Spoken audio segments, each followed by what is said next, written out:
তোপের মুখে দৌড়ের উপরে ফিফার সভাপতি। কথায় আছে চাপের নাম বাবাজি।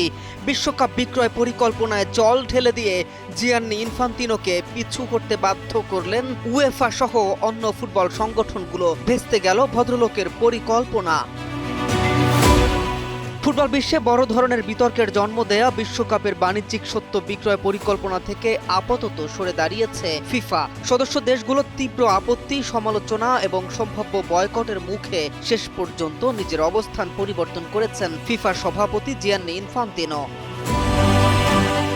বিশ্বের 211টি সদস্য দেশের জন্য প্রায় $40 মিলিয়ন আর্থিক সহায়তার প্রস্তাবের সঙ্গে এই প্রকল্প উপস্থাপন করা হয়েছিল। তবে বিষয়টি সামনে আসতেই সবচেয়ে বড় কড়া প্রতিক্রিয়া জানায় উয়েফা। শুধু প্রস্তাব প্রত্যাখ্যানই নয়, প্রয়োজন হলে বিশ্বকাপ বর্জনেরও ইঙ্গিত দেয় ইউরোপের দেশগুলো। পরে কনকাকাফ এবং এশিয়ার দেশগুলোর বড় অংশ উদ্বেগ প্রকাশ করলে ফিফার ওপর চাপ আরও বেড়ে যায়। AKS অর্জন করল গিনেস ওয়ার্ল্ড রেকর্ডস। AKS